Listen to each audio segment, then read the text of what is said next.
The black ships moved through space like shadows crossing the stars.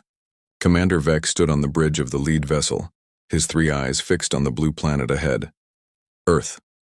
Their next target. "How long until we reach firing range?" Vex asked. "2 cycles, Commander," replied his second officer, Cade. "The planet shows no unified defense grid. Multiple nations, constant conflicts. Standard invasion protocols should work." Vex nodded. This was their 48th conquest. The pattern was always the same. Arrive, demand surrender, crush any resistance. Most species gave up without a fight once they saw the fleet. The few that resisted never lasted more than a few days. "Commander," a voice called from the communications station. It was Ren, the youngest officer on the bridge. "I'm picking up strange transmissions from the planet." "What kind of transmissions?" Vex asked. "Everything, sir. Radio waves, television signals, internet data. These humans broadcast constantly. They send messages in all directions, even into deep space." Vex frowned. "They know we're coming?" "No, sir. These are old transmissions. Some are decades old. They just send them out to anyone who might be listening." "Fools," Cade muttered, announcing their presence to the universe. But Ren's face showed concern, not amusement. "Sir, I started translating some of their files. I think you should see this." Vex walked to the communications station. Ren pulled up images on the screen. Strange symbols, pictures, sounds. "This is something called the Voyager Golden Record," Ren explained. "The humans launched it into space over 40 years ago. It contains information about their planet, their species, their location. They sent it hoping someone would find it." "They invited contact?" Vex asked. "Yes, sir. With species they'd never met. Species that might want to harm them." Ren's voice was quiet. "They did it anyway," Cade laughed. "Then they're even more foolish than we thought." But Ren continued pulling up files. "I kept reading, sir. I found their history records. Their entertainment, their stories." The screen filled with images. "Humans in combat, explosions, weapons, cities burning. What are these?" Vex asked. "Movies, sir. Fictional stories they create for fun. This one is about fighting robots. This one about fighting aliens. This one about fighting each other after their civilization collapses." Ren scrolled through hundreds of images. "They have thousands of these stories, sir. All about conflict, survival, war." Vex stared at the screen. "This is their entertainment?" "Yes, sir. They pay money to watch these. They call it science fiction, action, horror." Ren pulled up another file. "And this is their history. Real events, the images changed. Battlefields covered with bodies. Mushroom clouds rising over cities. Soldiers in trenches, forests, deserts, jungles. These humans," Ren said slowly, "they fight constantly. Not just border disputes or resource conflicts. Major wars. World wars. They've had 2 conflicts that spanned their entire planet. Millions dead. Cities destroyed. And they rebuilt. And they fought again." The bridge fell silent. "How many nations are on this planet?" Vex asked. "Nearly 200, sir." "And they all fight each other?" "They have, sir. Many times. Sometimes in small groups. Sometimes all at once. They've fought over land, resources, religion, politics, ideas." Ren brought up another screen. "They've only had peace for short periods. Conflict is their natural state." Cade stepped forward. "Then they'll be too divided to resist us. Better for our invasion." But Ren shook his head. "Sir, I don't think you understand. They fight each other because they have no one else to fight. They're the dominant species on their planet. No natural predators. No external threats. So they compete with each other. For practice." "Practice," Vex repeated. "Look at this, sir." Ren pulled up technical diagrams. "These are their weapons. They split atoms to create explosions. They engineered diseases as weapons. They created gases that melt human lungs. They built machines that can level cities. They launched objects into orbit that can strike anywhere on their planet in minutes." Vex felt a chill run through his body. "All of this to use against each other?" "Yes, sir.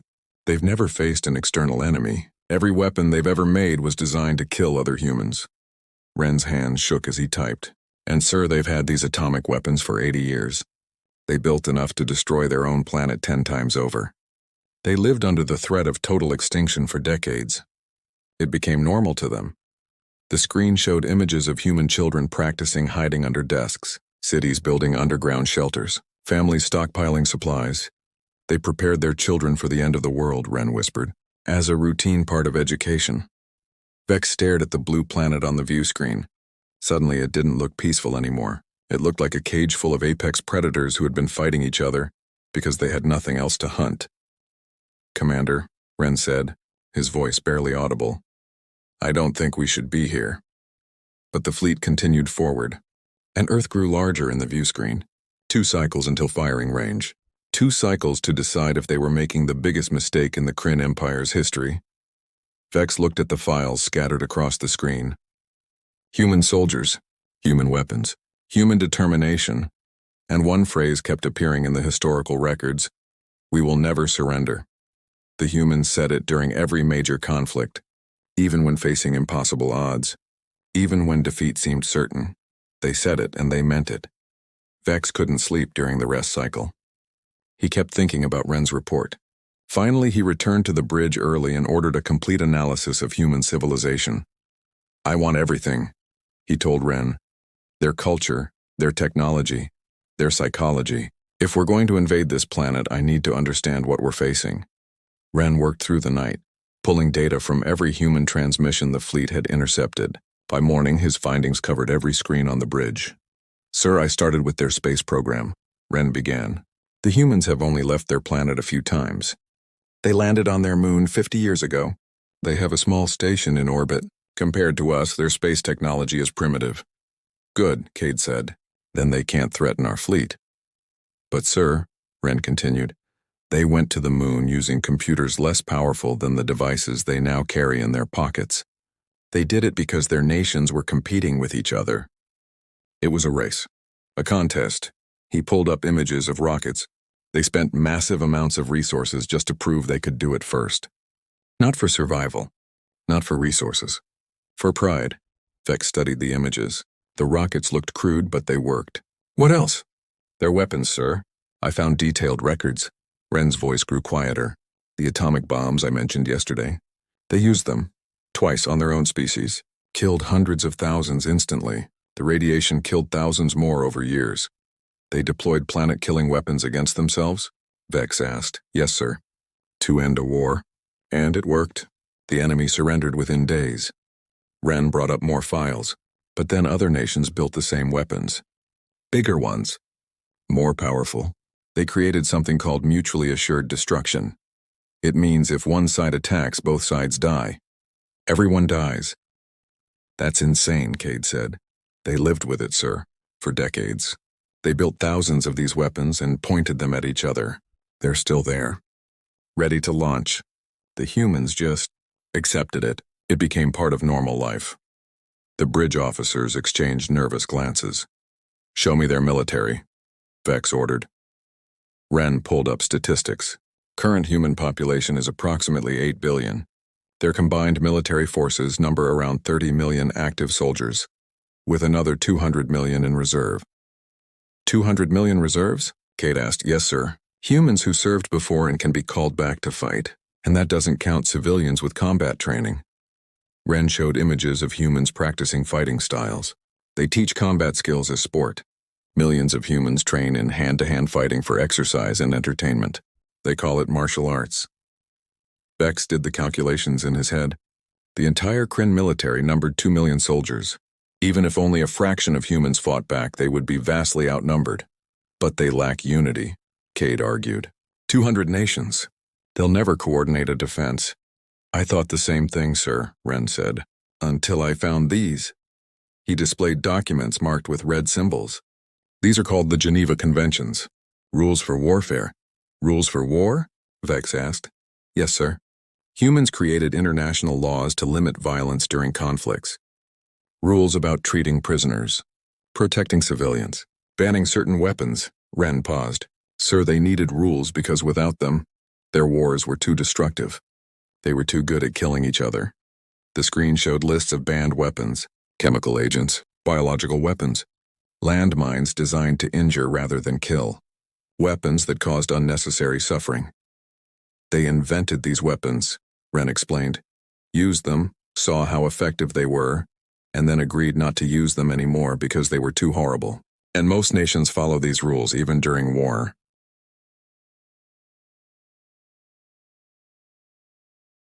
"So they can limit their violence," Vex said.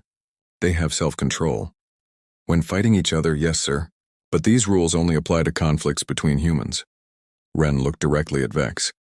There are no rules for fighting alien invaders, no laws protecting us, no limits on what weapons they might use. Cade shifted uncomfortably. What about their culture? Their psychology? Ren pulled up new files. I accessed something called the Internet. It's a global network where humans share information. I found forums where humans discuss scenarios. Theoretical situations. What kind of scenarios? Vex asked. Alien invasion, sir. Thousands of discussions, millions of responses. Humans debating strategies, tactics, weaknesses of theoretical alien species. Ren scrolled through pages of text. They've been planning for this, sir. Not officially, just for fun. As a thought exercise. The screen filled with human comments. Aim for their ship's engines. Use guerrilla tactics. Poison their water supply. Target their communication systems. Never surrender. Make them pay for every meter of ground. They think about this recreationally? Cade asked. Yes, sir. They imagine threats and plan how to defeat them. It entertains them. Ren pulled up more files. And then there's this. Humans engage in activities called extreme sports. The screens showed humans jumping from aircraft, climbing sheer cliffs, riding waves taller than buildings, racing vehicles at deadly speeds. They risk death voluntarily, Ren explained. For excitement. For the challenge. They put themselves in danger when they don't have to, just to prove they can survive it. Vex watched a human leap from a platform attached to a cliff, falling toward the ground with only a cord attached to their feet. The human screamed, but not in terror. In joy. They don't fear death, Ren said quietly. They challenge it. They test themselves against it. Some of them seek it out. The bridge fell silent. Outside the view screen, Earth continued to grow larger. They were now one cycle from firing range. Sir, Ren said, I recommend we reconsider this invasion. On what grounds? Cade demanded. On the grounds that we might win the first battle, Ren replied. But we won't win the war. These humans have 8 billion reasons to fight. They have weapons designed to destroy planets. They have a culture built around survival and conflict, and they've never faced an external threat before. Exactly, Cade argued. They're not prepared for us. No, sir. We're not prepared for them. Ren pulled up one final image, a human phrase repeated across thousands of their historical documents, movies, and cultural references. Never give up. Never surrender. Vex stared at those words. He thought about the Kryn Empire's other conquests, species who surrendered when they saw the fleet, civilizations that calculated the cost of resistance and chose submission, planets that valued survival over pride. Earth was different. These humans had nearly destroyed themselves dozens of times and kept fighting. They had built weapons that could end their own species and then built more. They practiced warfare as sport and planned for alien invasion as entertainment. What would they do when the threat became real? Commander, Cade said nervously. We're receiving a transmission from Earth. Put it through, Vex ordered. The message was simple. Just 3 words in the human language broadcast on every frequency. State your intentions. Not a plea for peace. Not a request for mercy. A demand.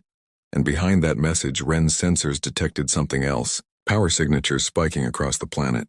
Military bases activating. Weapon systems coming online. 8 billion humans suddenly aware that they were not alone in the universe, and preparing to fight. Sir, Ren whispered, what are your orders? Vex looked at Earth, and for the first time in his military career, he felt genuine fear. Vex stared at the transmission for a long moment. 3 words that changed everything.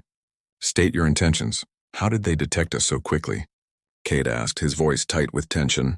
Ren's fingers flew across his console. Sir, they have thousands of satellites in orbit. Telescopes scanning deep space.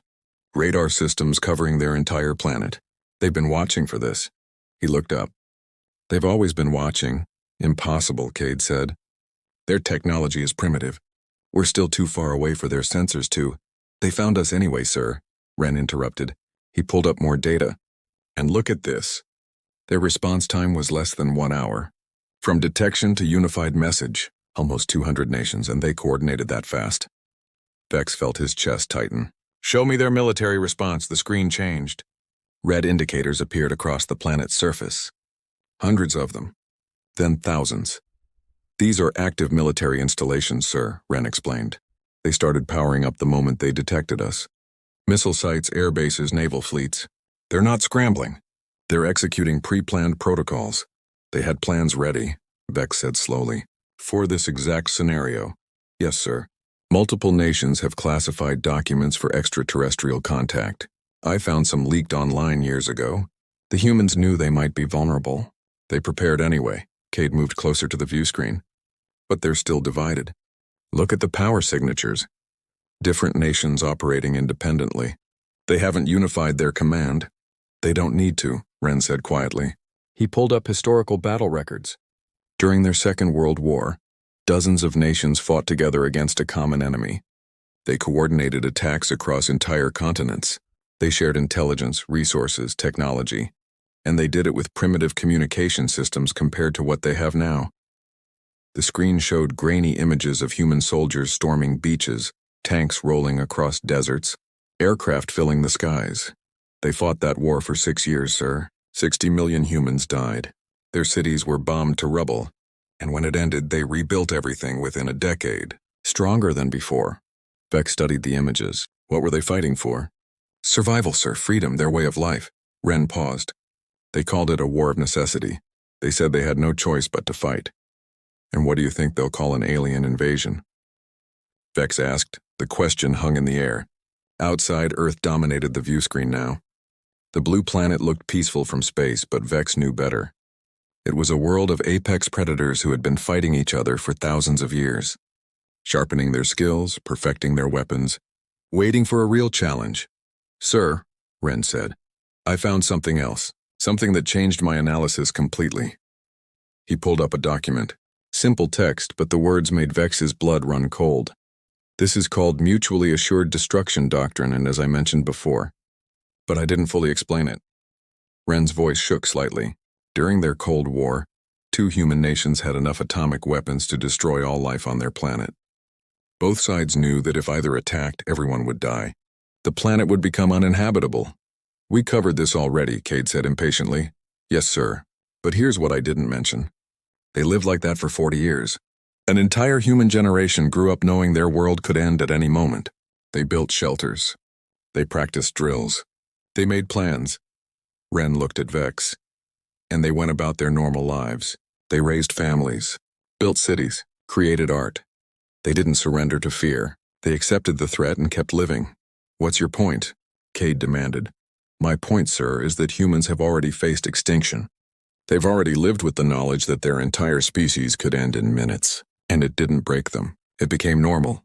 Ren pulled up more files. Now imagine what they'll do when that threat comes from outside. When all their nations have a common enemy for the first time in their history. Vex looked at the power signatures spreading across Earth. More systems coming online. More weapons being prepared. The humans weren't panicking.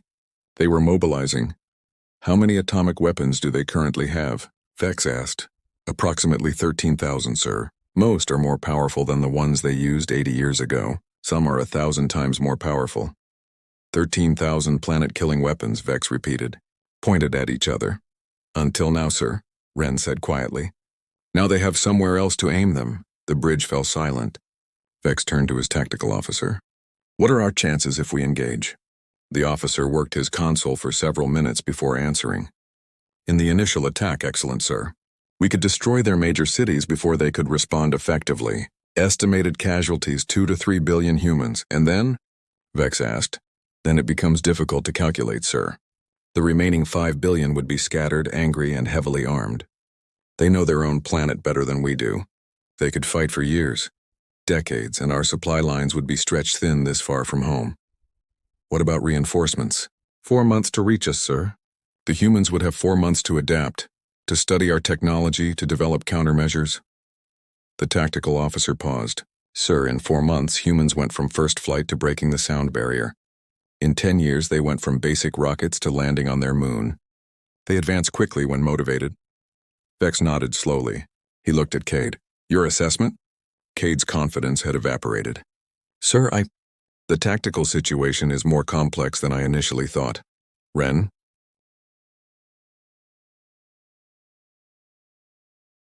The young officer met Vex's eyes. Sir, we're about to attack a species that has been preparing for war since before they invented writing. They've fought thousands of conflicts, survived multiple near extinctions and developed weapons capable of destroying their own planet. They outnumber us 4,000 to 1, and they've never been unified by an external threat before. So you recommend retreat? Vex said. Sir, I recommend we leave immediately and mark this system as forbidden territory. These humans are dangerous not because they're advanced, but because they're experienced. They've been at war with themselves for their entire history. We would just be giving them a new opponent. Vex turned back to the view screen. Earth hung there blue and white and beautiful. And terrifying. He thought about the Kryn Empire's other conquests. Easy victories against peaceful species, civilizations that valued life over pride, planets that surrendered to preserve themselves. Then he thought about the human phrase Ren had shown him. Never give up, never surrender. He thought about humans jumping from cliffs for fun, creating rules to limit their own violence, building weapons that could destroy their world and then building more, living under the threat of extinction and calling it normal. He thought about 8 billion apex predators who had been fighting each other for practice, and what they would do when they finally had a common enemy. Helm, Vex said. Prepare to reverse course. Sir? Cade asked in disbelief. We're leaving, Vex said firmly. Now. Full speed. But sir, the Empire expects us to conquer targets we can actually hold, Vex interrupted. We can't hold Earth. We might be able to damage it, but we can't occupy it. Not with our current forces. Not with any reasonable forces. We'd look like cowards, Cade protested. Better to look like cowards than to start a war we can't win. Vex turned to Ren. Prepare a complete report for command. All your findings. Every piece of data you collected. I want the Empire to understand exactly what we found here. Yes, sir, Ren said, relief evident in his voice. The fleet began to turn, massive ships slowly changing course. On Earth, human sensors would be tracking every movement, analyzing, calculating, preparing. Vex watched the planet begin to shrink on the view screen.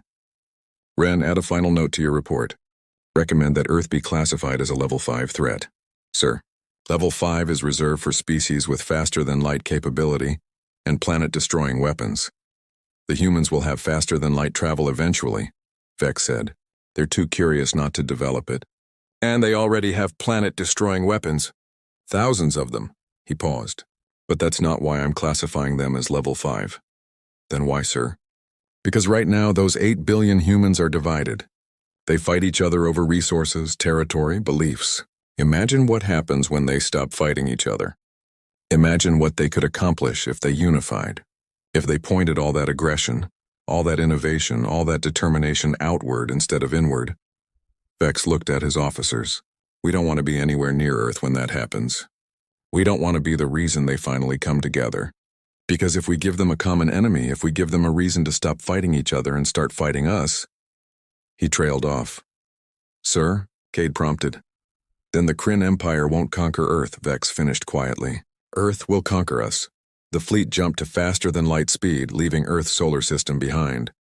On the bridge, Ren began composing his report. Subject: Species Classification Update, Humans, Earth. Recommendation: Forbidden Zone Status Threat Level. 5 notes. Highly aggressive species. Exceptional combat capability. Extensive weapons development. History of sustained warfare. Currently divided by internal conflicts. Do not engage, avoid all contact. If humans develop faster-than-light travel, evacuate nearby systems immediately. Final assessment. These beings have been fighting each other for thousands of years because they have nothing else to fight. Recommend the Empire ensures it stays that way. Ren sent the report and sat back in his chair. Through the view screen, the stars streaked past as they fled. Behind them, on Earth, the humans watched the alien fleet retreat. Military bases stood down, weapons powered off. The moment of unity passed and the nations returned to their usual tensions and conflicts. But in classified briefings around the world, human leaders asked the same questions. Who were they? Why did they leave? And would they come back? In orbit, human satellites tracked the alien ships until they vanished. The data was stored, analyzed, and filed away just in case, because humans, as the Kryn Empire had learned, always prepared for the next fight. And somewhere in the dark between stars, the word spread among alien civilizations. A new rule for survival in the galaxy. Stay away from the blue planet, the end.